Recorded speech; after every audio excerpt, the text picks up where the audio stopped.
ज्ञान। और ये क्या है? विज्ञान। ये क्या है? निर्भर। ये हाँ, ये साक्षर, निरक्षर। ये क्या है? ये क्या है? हंसना, अनुभव। ये क्या है? अनुभूति। ये क्या है? संवाद। बेटा ये क्या है? संप्रेषण का है। ये क्या? उत्पन्न। ये दृश्य। ये घटना। ये विपर्जन, व्यंजन। ये आनंद, दूसरों, भूमिका, गहरी, शाबाश, महाकवि दोनों। तो भैया ये होता आपने ये लिखा अभिनव। ये बेटा जुड़ी। ये क्या है? ये होता है सर्वमान्य। ये क्या बेटा लिखा? देश प्रदेश। ये साधारण। और ये जनसाधारण। ये होना चाहिए। ये बताओ तुलसीदास। हाँ, ये सर्कल बड़ा रखना। ये सर्किल जो है ये बड़ा रखना है बउआ। ये क्या है? चाहे। ये चाहती है। ये चाहता है।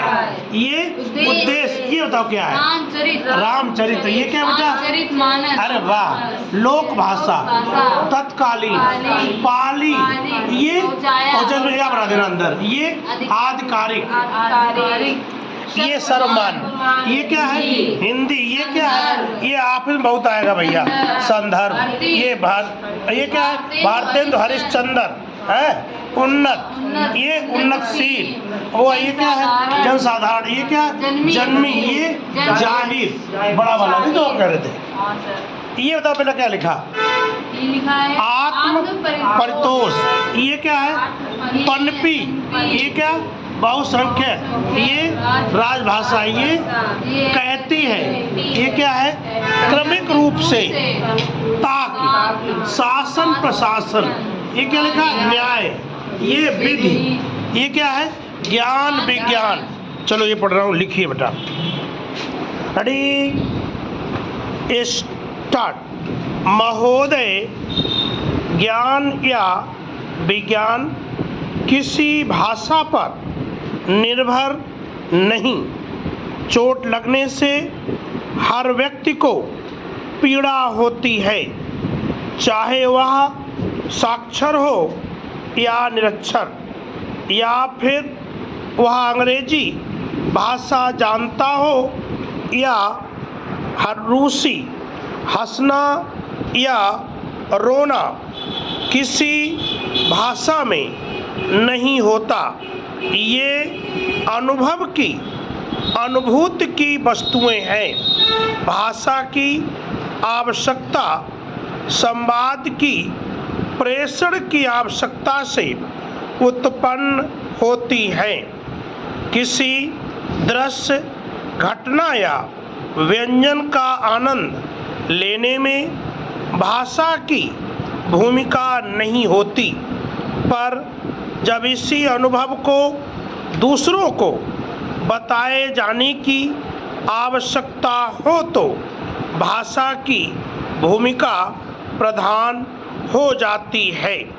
भाषा जिस धरती से जन्म लेती है वहाँ उसकी जड़ें बहुत गहरी होती हैं। वह उस देश प्रदेश की संस्कृति का अंग बन जाती है। कुछ भी नया अभिनव ज्ञान विज्ञान धरती से जुड़ी इस भाषा के माध्यम से ही संप्रेषित किया जा सकता है। यह सर्वमान्य है। और फिर यदि कोई वस्तु, कोई ज्ञान, कोई विज्ञान जनसाधारण को दिया जाना है तो वह जनसाधारण की भाषा में ही होना चाहिए। महाकवि तुलसीदास ने इसी उद्देश्य से रामचरितमानस की रचना लोक भाषा में की।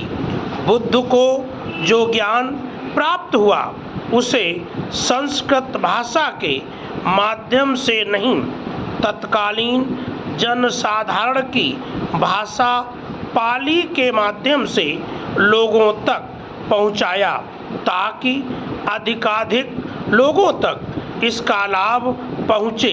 हिंदी के संदर्भ में भारतेंदु हरिश्चंद्र ने कहा था, निज भाषा उन्नति अहिम सब उन्नति का मूल।